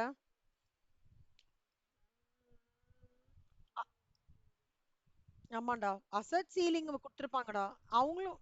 C, நான் நான் உஷாருன்னா எனக்கு மேல உஷாரா இருப்பாங்க அக்கௌண்டிங் ஸ்டாண்டர்ட்ல. ஆண்டர்பனர் உஷாருன்னா அவனுக்கும் ஒரு என்ன சொல்றாங்க, ஸ்மார்ட்டா இருக்காங்கன்னா ஸ்மார்ட்டுக்கு ஸ்மார்ட்டா ஒருத்தர் இருப்பார்ல, அந்த மாதிரிதான் அக்கௌண்டிங் ஸ்டாண்டர்ட். யாரையும் நீ பெரியவன் நான் தான் பெரியவன் நினைச்சிடவே கூடாதுன்றதுக்காக அங்க அங்க அங்க அங்க ஒரு செக் மார்க் போட்டுட்டே வருவாங்க accounting ஸ்டாண்டர்ட்ஸ்ல.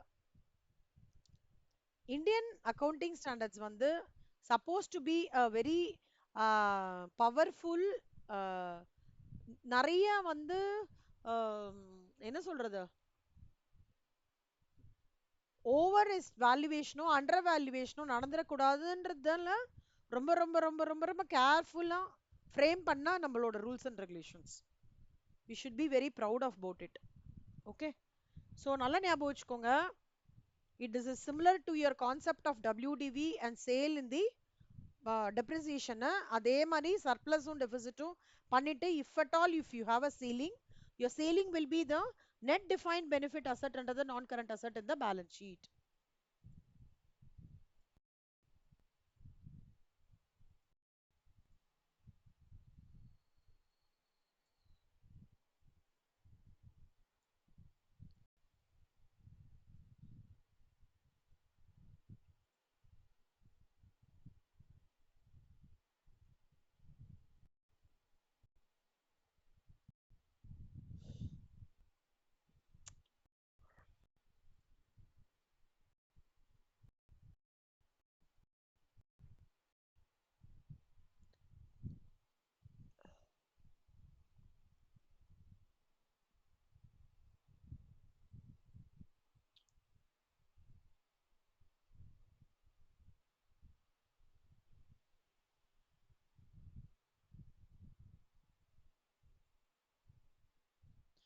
Earnings per share. Earnings per ஷேர்னா என்னன்னு கேள்விப்பட்டிருக்கீங்களா? நந்தனா நீங்க கண்டிப்பா கேள்விப்பட்டிருப்பீங்க கண்ணா எஃப்எம்ல.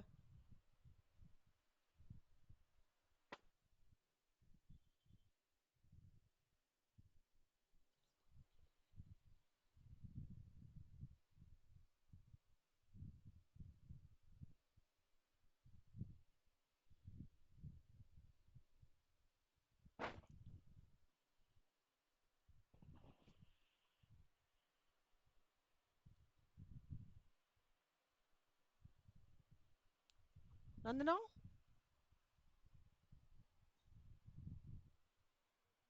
ஏர்னிங்ஸ் பர் ஷேர்னா என்ன?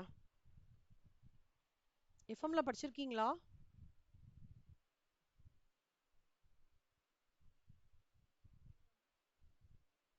ஏதாவது ஐடியாஸ் ஷேர் பண்ண முடியுமா?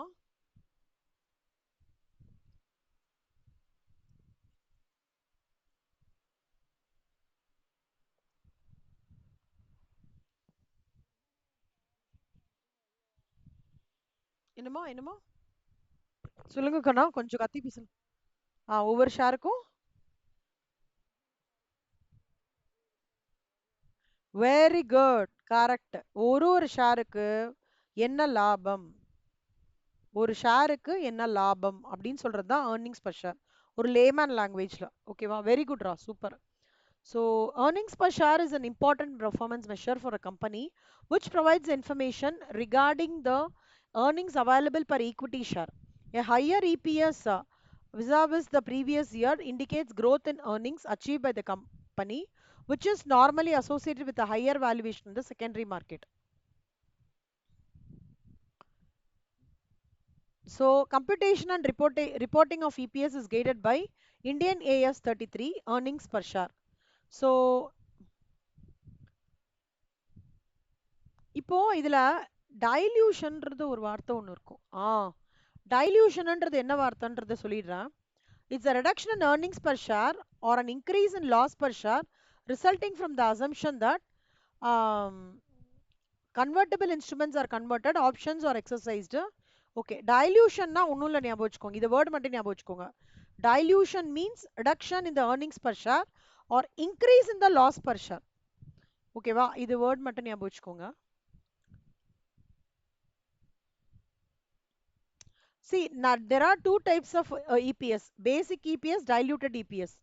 EPS வந்து எப்படி கால்குலேட் பண்ணலாம் அப்படின்றது ஒரு ஒரு ஃபார்முலா மாதிரி இருக்கு. அது எப்படி சொல்லுவாங்கன்னா, profits available to equity share holders divided by number of equity shares. இதான் பேசிக் EPS ஓட ஃபார்முலா. இப்போ இல்லஸ்ட்ரேஷன் 38 சொல்லித்தரேன் பாருங்க.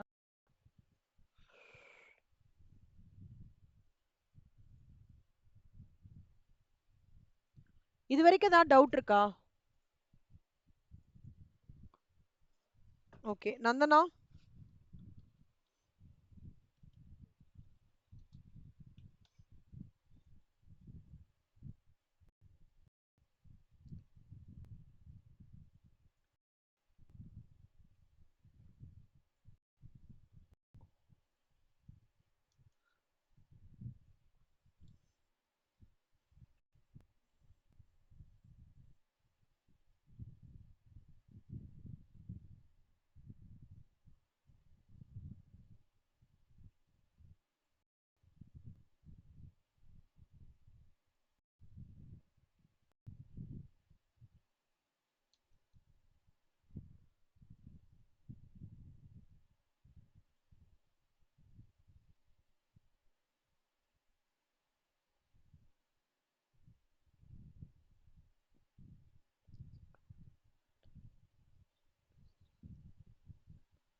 Following information has been provided by A Limited. Paid up capital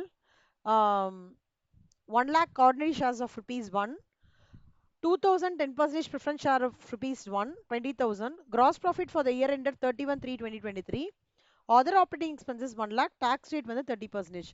Determine profit or loss attributable to ordinary equity shareholders. இங்க பாத்தீங்கன்னா calculation for profit or loss attributable to ordinary. First என்ன பண்ணிக்கணும் தெரியுமா? இதுக்கு format சொல்லித்தரேன்.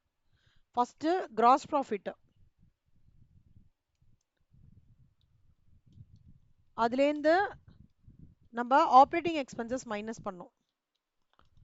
ஒன்றும் இல்லை, நம்ம அந்த P&L அக்கௌண்ட் ரெடி பண்றோம்ல சிவா, அந்த ஃபார்மேட் தான்.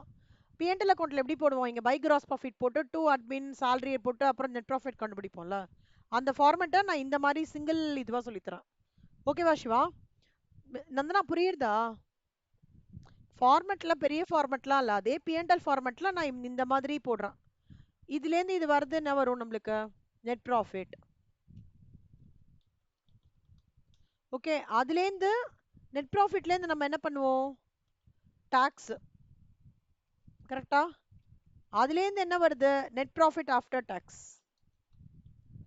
நெட் ப்ராஃபிட் ஆஃப்டர் டாக்ஸ்ல இருந்து பிரெஃபரன்ஷியல், இந்த சம்ல பிரெஃபரன்ஷியல் ஷேர்ஸ் இருக்கனால பிரெஃபரன்ஷியல் டிவிடெண்ட் கொடுக்கறதுக்கு கண்டிப்பா இருக்கு. அப்போ அதுல இருந்து அந்த அமௌண்ட்ல இருந்து பிரெஃபரன்ஷியல் டிவிடெண்ட் எல்லாருக்கும் கொடுத்துருவோம். ஜெனரலா ஆர்டர் ஆஃப் டிஸ்ட்ரிபியூஷன் இப்படி தான் நடக்கும் நந்தனா சிவா. ஓகே, அதுலேருந்து கொஞ்சம் அமௌண்ட் வருது பாத்தீங்களா, அது profit or loss attributable to ordinary equity holders. இதுதான் ஃபார்மேட். ஸோ இப்போ இங்க ஃபார்மேட் பாத்தீங்கன்னா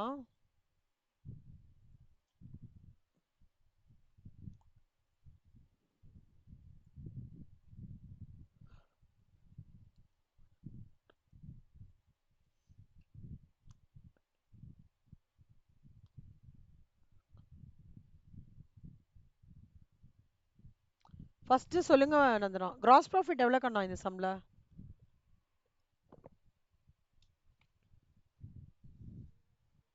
வெரி குட். ஆப்ரேட்டிங் எக்ஸ்பென்சஸ் உங்க கையில 3,50,000 லாபம் வச்சிருக்கீங்க கண்ணா. இந்த அட்மின் இவங்களுக்கு இபிக்கெல்லாம் ஒரு 1,00,000 பே பண்றீங்க. ரிமைனிங் கையில எவ்வளவு இருக்கும்? அதுல டாக்ஸ் பே பண்றீங்க கண்ணா 30%. ரிமைனிங் எவ்வளவு இருக்கும்? 1,75,000 இருக்குமா? இதுல டிவிடெண்ட் பே பண்றீங்கடா. டிவிடெண்ட் எவ்வளவு சொல்றீங்க? 10% ப்ரிஃபரன்ஸ் ஷேர்ஸ். அப்ப வந்து 20,000ல 10%. அப்ப ரிமைனிங் எவ்வளவு இருக்கும்? 1,73,000 இருக்குமா? இதான் ப்ராஃபிட் ஆர் லாஸ். இதுதான், this is the amount which is left behind after giving, after paying the tax to the government, after giving dividend to the preferential holders. இந்த மிச்ச அமௌண்ட் தான் the equity shareholders have to take it up. புரியுதா சிவா? புரியுதா? கஷ்டமா இருக்கா, ஈஸியா இருக்கா? நான் ரொம்ப ஈஸியா இருக்கும். I'm assuring you, corporate accounting பேப்பரும் ஈஸியா இருக்கும், நான் கண்டிப்பா சொல்றேன்.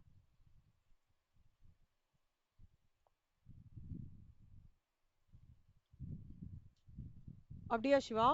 ஓ,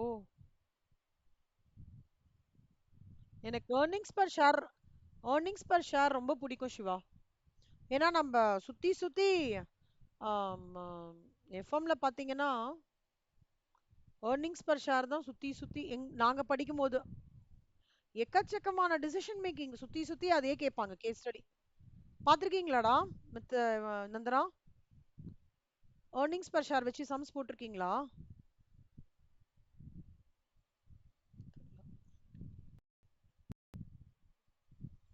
என்னப்பா?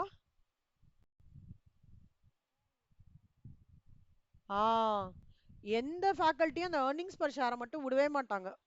ஏர்னிங்ஸ் பர் ஷேரு ரொம்ப ரொம்ப ரொம்ப இன்ட்ரெஸ்டிங்கா, ரொம்ப ரொம்ப ரொம்ப ஈஸியும் கூட. போட்டது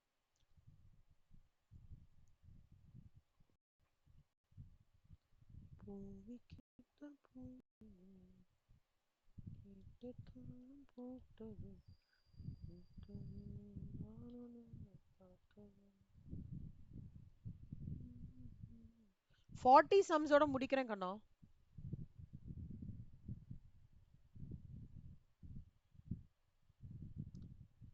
எதுல ஆரம்பிச்சோம் நம்ம?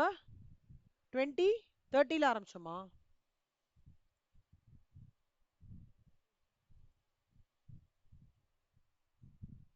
டெய்லி ஒண்ணும் இல்ல கண்ணா, டெய்லி 10 சம் பாருங்க. 6 நாள்ல 60 சம் முடிச்சிடலாம். சரியா? அது ஒரு 1 hour கூட ஆகாதுடா. நீங்க இப்ப பாத்தீங்களா, 1/2 மணி நேரம் ஆகுமா? எவ்வளவு மணி நேரம் ஆகும் சிவா இதுக்கு? எனக்கு தெரிஞ்சு 1/2 மணி நேரம் தான். அதுக்கு மேலலாம் நீங்களாம் பயங்கர பிரில்லியன்ட்.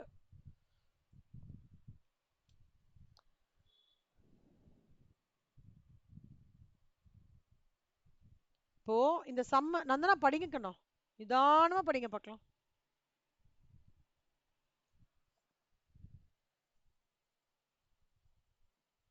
ம். சம்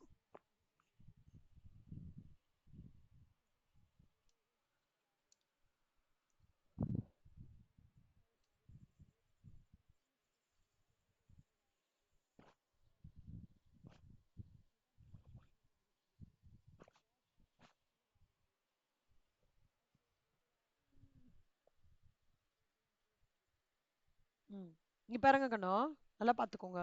ஃபர்ஸ்ட் 31/1/4/2022ல 3200 ஷேர் வச்சிருந்தாங்க. அதுக்கப்புறம் 1200 ஷேர் வந்து 31/8ல, அப்புறம் 31/1/23ல 600 ஷேர். இப்போ இவங்க எந்த பீரியட் ஆஃப் டைம்ல வச்சிருக்காங்கன்றதுதான் இது. weighted average number of shares as on 31/3/2023. Okay, so 1/4/2023, there is a 1/4/2022 லேருந்து 31/8/2023 வரைக்கும் நம்பர் ஆஃப் மெயின் இதோட வெயிட்டேஜ் மட்டும் எவ்வளோன்னு பார்த்தீங்கன்னா 5 மாசம்.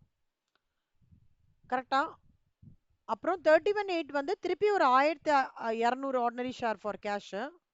அதோட வெயிட்டேஜ் பார்த்தீங்கன்னா 01/2022 டு எவ்வளோ 31/2. திருப்பி அந்த ஷேர்ஸை பாட் பேக் பண்ணாங்க 600 ஷேர். 01/2023 டு இது. அப்போ இதுல ஒரு 5 மாசம், இதுல ஒரு 5 மாசம், இது ஒரு 2 மாசம். அப்பனா எனக்கு 3600 இன்ட்டு 5/12, 2000 2000 இன்ட்டு 5/12, அப்புறம் சாரி 4800 இன்ட்டு 5/12, 4200 இன்ட்டு 2/12 போட்டோம்னா 4200 shares will be the weighted number of shares that is computed as per Indian AS 1333. So ordinary weighted average number of ordinary shares is equal to 4200 shares. புரியுதா? Next illustration 50. Nandana புரியா Nandana?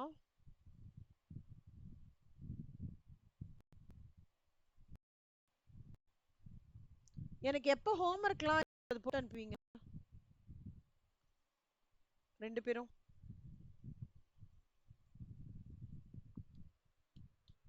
Ace மட்டும் கேட்கணும், நான் வேற எதுவுமே கேட்கல.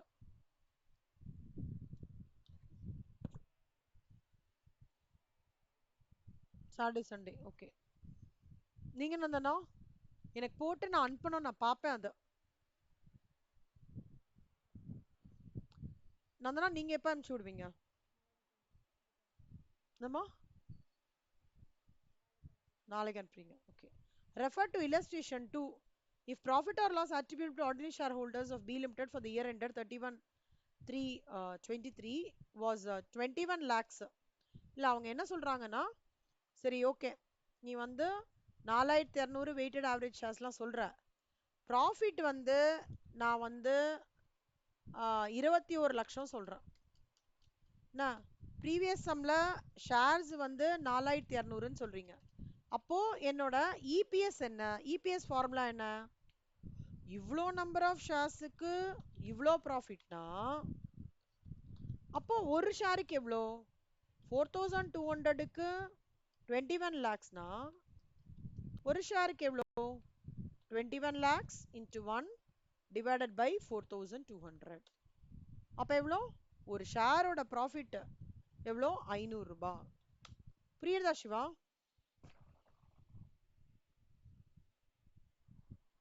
இவங்க நந்தனா புரியுதா? இவ்வளோ நம்பர் ஆஃப் ஷேர்ஸ்க்கு இவ்வளோ ப்ராஃபிட்னா ஒரு ஷேரோட விலை எவ்வளோ? ஒன்று கொடுத்து நிறைய கேட்டா மல்டிப்ளிகேஷன், நிறைய கொடுத்து ஒன்று கேட்டா டிவிஷன். ஓகே சரி.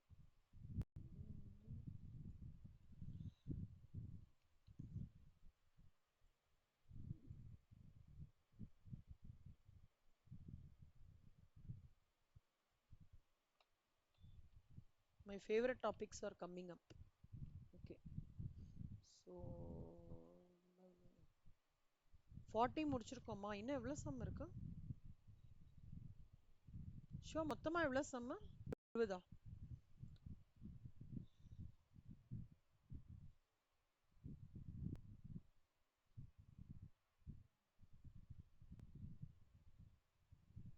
இல்ல என்ன சொல்றீங்க? சாரி கண்ணா புரியல.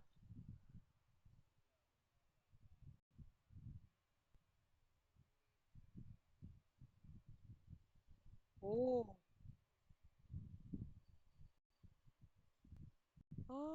70 சம் இருக்கு சிவா.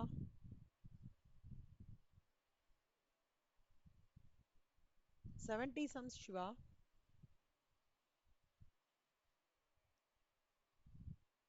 இல்ல இல்ல அப்ப நீங்க என்னோட எக்ஸல் ஃபைல் பாருங்க. 65 sums இருக்கு மொத்தமா. ஆனா அந்த 65 சம்ல 60 sums ரொம்ப ஈஸி. 5 சம் தான் நீங்க யோசிக்கிற மாதிரி இருக்கும். ஓகேவா?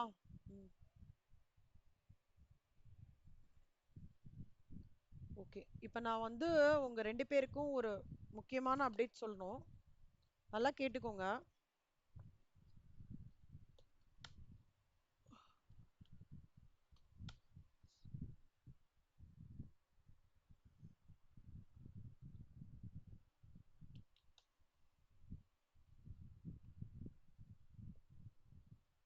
டிசிஷன் ட்ரீலாம் பார்த்துட்டீங்களா செல்லம் நீங்க?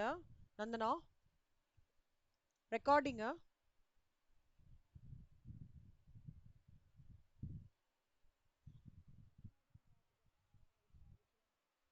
சம்ஸ் போடணுமா? அது ஈஸி தானேடா டிசிஷன் ட்ரீ. ரொம்ப கஷ்டமா இருக்கான்னு கஷ்டமா ஃபீல் பண்றீங்களா? கஷ்டமா ஃபீல் பண்றீங்களான்னு கேக்கல. ஏடா கஷ்டமா ஃபீல் பண்றீங்களான்னு கேக்குறான்.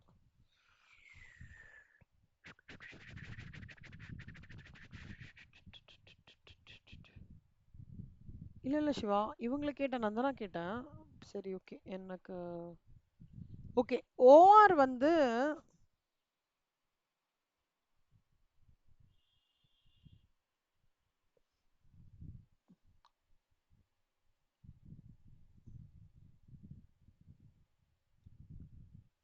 சாப்டர் 7லேருந்து கண்டிப்பா ஒரு கொஷின் வருது மேண்டேட்ரியா. புக்லேருந்தே வரா மாதிரி வருது சாப்டர் 7லேருந்து. அதனால் அது பார்த்துக்கோங்க. எஸ்எம் வந்து டெய்லி 2 கொஷின்ஸ் படிங்க. நான் ஆல்ரெடி ஃபைல் அனுப்பிச்சிருக்கேன். ரெண்டு ரெண்டு கொஷின் படிங்க. நான் சொல்கிற கொஷின்ஸ் மட்டும் பாருங்க போதும். எஸ்எம் ஓடுது. மேனேஜ்மெண்ட் அக்கௌண்டிங் வந்து இந்த இவிஏ டிவிஷனல் பெர்ஃபார்மன்ஸ் இருக்குல்ல நந்தனா, டிவிஷனல் பெர்ஃபார்மன்ஸ் சாப்டர் ஞாபகம் இருக்கா?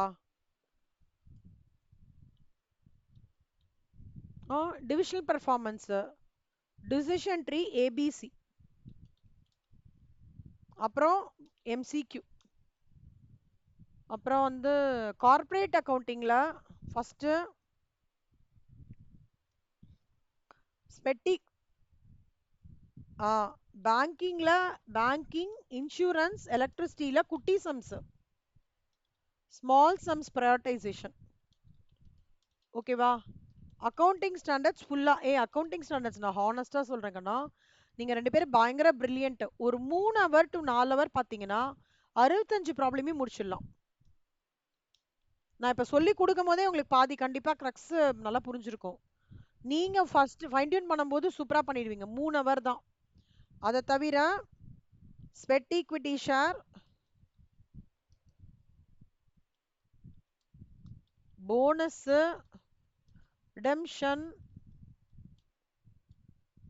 இஷ்யூ ஆஃப் ஷேர்ஸ், இதோட ஜர்னல் என்ட்ரி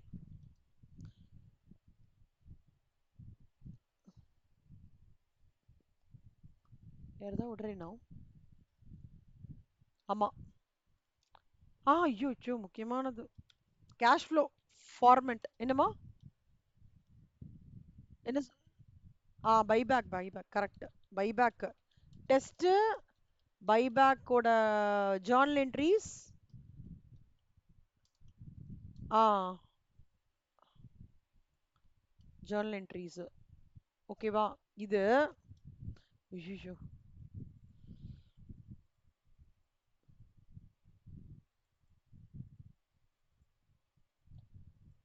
இது வந்து these are to be prioritised. ஓகேவா? ஆடிட்டிங்ல டெய்லி நான் ஒரு 2 கொஷின்ஸ் கொடுக்குறேன், அதை மட்டும் படிங்க. சரியா? மொத்தமா ஒரு கிட்டத்தட்ட ஒரு 40 கொஷின்ஸ் நீங்க படிக்கிற மாதிரி இருக்கும் ஆடிட்டிங்ல. அந்த படிச்சீங்கன்னா அது போதும். எஃப்எம் சிவா, எஃப்எம் நான் உங்களுக்கு சொல்றேன் சிவா. ஓகே. பிடிஏ, பிடிஏ எப்படி சிவா 20 மார்க்ஸ் நீங்க தரவா? 20 மார்க்ஸ் வருதா? எவ்வளவு வருது பிடிஏ? 20 மார்க்ஸ் தரவா சிவா நீங்க?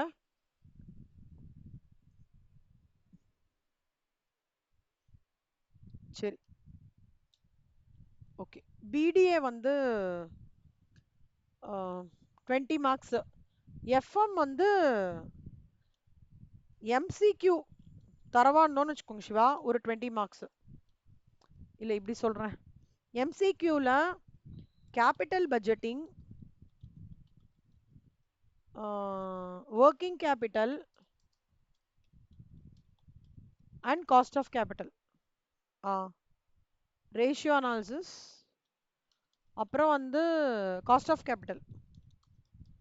இது பண்ணீங்கன்னா என்னப்பா?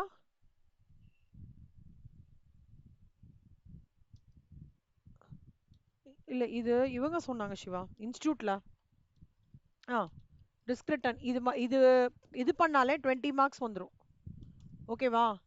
இப்ப பாருங்க, மார்க்ஸ் அலாட்மெண்ட் மட்டும் பாருங்க. ஓமாருக்கு வந்து எல்லா சாப்டரோட நாலேஜ் நீங்க கெயின் பண்ணிக்கோங்க. சரியா? நான் சோஃபார் சாப்டர் 1, சாப்டர் 2, சாப்டர் 3 பேர்ட் எடுக்கணும் உங்களுக்கு. சாப்டர் 4ல வந்து இதெல்லாம் இருக்கு, குட்டி குட்டியா இருக்கு. சாப்டர் 6ல 6ல தான் பேர்ட் எடுக்கணும். 7 இதெல்லாம், அதாவது நான் சொல்லி இப்ப கொடுத்தது வரைக்கும் நீங்க பண்ணீங்கனாலே கண்டிப்பா 50 மார்க்ஸ் ஸ்கோர் பண்ணலாம். சரியா? அதை தவிர எம்சிக்யூ புக் பேக் மட்டும் படிங்க கண்ணா. புக் பேக் எம்சிக்யூ மட்டும் படிச்சீங்கனாலே ஒரு கண்டிப்பா ஷுவர் ஷாட்டா. இல்ல இப்படி சொல்றேன், 30 மார்க் சொல்றேன், நான் 30 மார்க் சொல்றேன். 20 எடுத்துடலாம் நீங்க. ஓகேவா? அதே மாதிரி டெய்லி 2 கொஷின்ஸ் நான் சொல்றது படிக்கணும்னாலே இதுல வந்து கண்டிப்பா ஒரு 10 மார்க் கண்டிப்பா வாங்கிடலாம். ஃபர்ஸ்ட் கம் சினாரியோ சொல்றேன். இந்த 3 சாப்டர் படிச்சீங்கனாலே மேனேஜ்மெண்ட் அக்கவுண்டிங்ல 20 மார்க்கு, புக் பேக்ல ஒரு 20 மார்க். இது மட்டும் படிச்சீங்கனாலே கண்டிப்பா ஒரு 20 மார்க். இதுல ஒரு 10 மார்க் போட்டுக்கோங்க, இதுல ஒரு 10 மார்க் போட்டுக்கோங்க, 40. ஆமா. இல்ல இதுல கொஞ்சம் இது மேலேயே வரும்ல சிவா, பேங்கிங் இது 30 மார்க்ஸ், 30 மார்க்ஸ். இதுல வந்து 20 மார்க் சிவா. இதுல 20 மார்க், இதுல ஒரு 15 மார்க் எம்சிக்யூ. ஆமா, சம்ஸ். இது இப்போ இது பார்க்கலாமா? இதுல வந்து ஒரு 50, 50 10, ஒரு 40, ஒரு 40, ஒரு 10. ஆனா எல்லாத்துலயும் புக் எம்சிக்யூ பார்க்கணும். புக் பேக் எம்சிக்யூ கண்டிப்பா பார்க்கணும். தயவுசெய்து தரவு பண்ணிடுங்க, எப்படியோ தரவு பண்ணிடுங்க.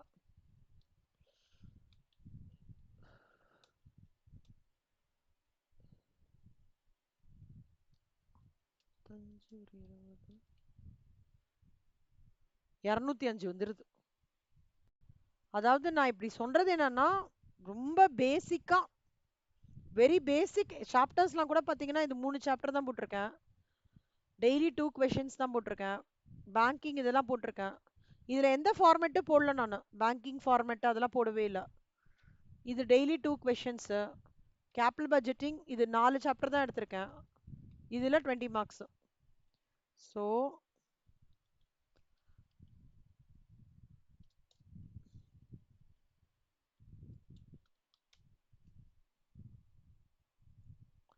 இதுல மேஜர் ப்ரையாரிட்டி என்ன பண்ணணும் நந்தனா சொல்லுங்க?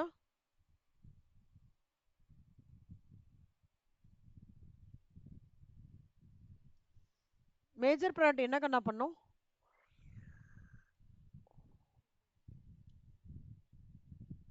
எம்சிக்யூ எம்சிக்யூ என் எத்- எத்- அதாவது ஏதாவது ஒரு இது மாதிரி மிராக்கிள் மாதிரி நடந்து உங்களுக்கு சூப்பரா ஈஸியா இருக்கணும் நான் ப்ரே பண்ணிக்கிறேன். பட் நீங்களும் வந்து உங்க எண்ட்ல நல்லா எஃபர்ட் எடுங்க. ம். கஷ்டமா இருக்கா?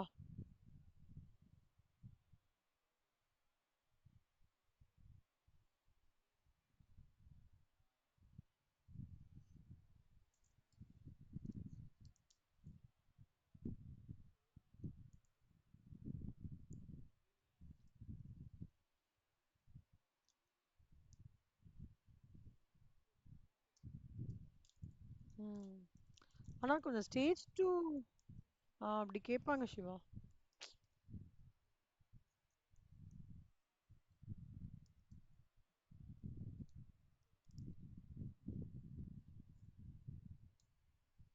ம். ஆனா அதாவது நம்ம வந்து எப்படின்னா எம்சிக்யூ பேங்க தரவு பண்ணிடலாம். அதுலயும் டஃப் பண்ணாங்கன்னா பாத்துக்கலாம். சி அதாவது ஃபர்ஸ்ட் கம் சினாரியோ ஒரு நம்ம ஒரு 10 மார்க்காவது வாங்குவோம்ல Siva. 10 mark first come scenario சொல்றேன் ஒரு 10 மார்க். அது மாதிரி தான் நான் இப்ப போட்டிருக்கேனே. ஓஆர் ஓரளவுக்கு நாங்க வாங்கிருவீங்க. எம்ஏ வாங்கிடலாம். பட் சிஏல 10 மார்க் தான் போட்டிருக்கேன் நானே. எஃப்எம் ஒரு 15 மார்க் போட்டிருக்கேன்.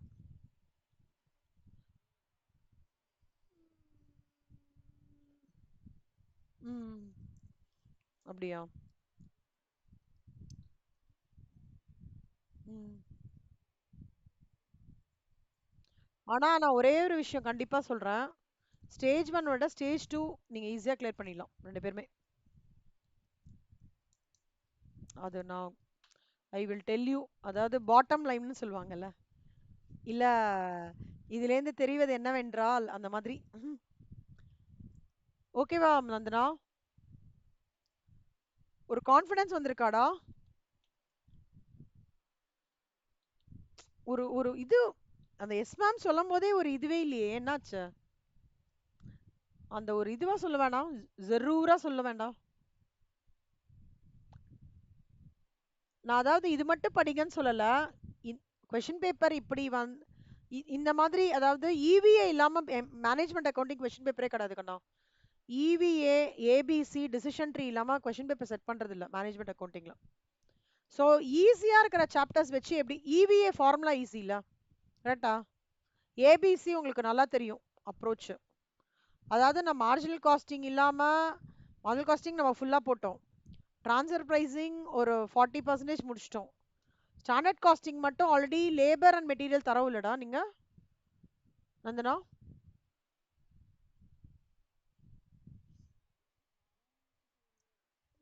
நான் எப்படிதான் இது எடுப்பு தரவு இல்லையா? ஏன்டா என் ரெக்கார்டிங் பார்க்கலையா நீங்க ஸ்டேஜ் 1ஓடது?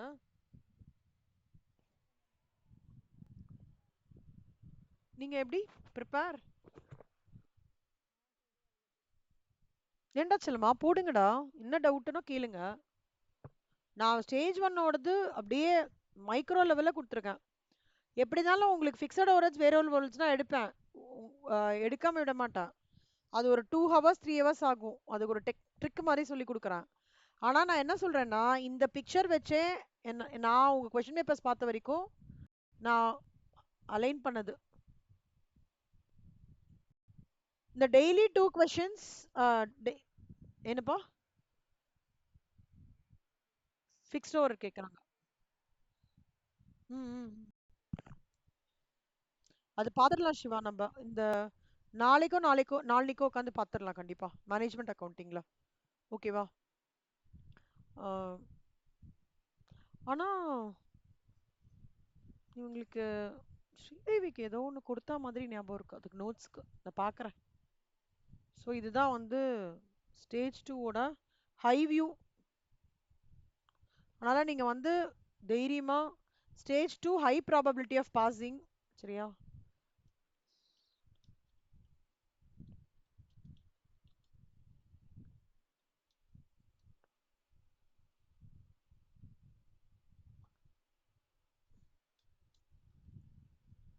அதனால நல்லா ப்ரிப்பேர் பண்ணுங்க. அதுக்காக சொல்றேன். இப்போ படிச்சது இப்போ இருக்கிற ஸ்டாண்ட் பாயிண்ட்லேயே நீங்கள் இந்த சாப்டர்ஸ்லாம் ப்ரையாரிட்டைஸ் பண்ணி எம்சிக்யூ நல்லா தரவு பண்ணி இப்போ நான் அனதர் 20 நம்ம எப்படி இருந்தாலும் 15 டேஸ் இருக்கேன் அதில் ரிவிஷன் கிளாஸ்லாம் அட்டன் பண்ணி என்னெல்லாம் ஹோம்ஒர்க் இருக்கோ பண்ணிங்கனாலே நல்லா கிராக் பண்ணிடுவீங்க. ஓகேவா நந்தனா? ம். போடுங்க டே டைம் ஃபுல்லாக என்னெல்லாம் எப்படி பெஸ்ட்டாக பண்ண முடியுமோ பண்ணுங்க. ஏன்னா உங்களுக்கு ஹெல்த் வேற முடியலையா, அதனால நான் ரொம்ப என்ஃபசைஸ் பண்ணுறதுக்கும் கஷ்டமாக இருக்கு எனக்கு, வேற எதுவும் இல்லை. சரியா? சூப்பர். ஓகே நந்தனா. நந்தனா நான் நைட்டு இன்னைக்கு தூங்குறதுக்கு முன்னாடி காத்தால டைமிங் போட்டு விட்டுறேன். ஏன்னா நேத்திக்கெலாம் என்னால் அசஸ் பண்ண முடியல. இப்போ ஓரளவுக்கு எனக்கு எந்த டைம் கரண்ட் போகும்லாம் தெரிஞ்சிடுச்சு. ஸோ அது இல்லாமல் உங்களுக்கு ப்ராப்ளமேட்டிக்காக இல்லாமல் பண்ணிடுறேன் மார்னிங்கே. நைட்டே இன்ஃபார்ம் பண்ணிட்டு படுத்துக்கிறேன் எந்த டைம்ன்ட்டு. சரியா? ஓகே கண்ணா. தேங்க்யூ நந்தனா. இந்த வீடியோ ரெக்கார்டிங் அனுப்பிச்சிடுறேன்டா. ம். Bye bye. தேங்க்யூ.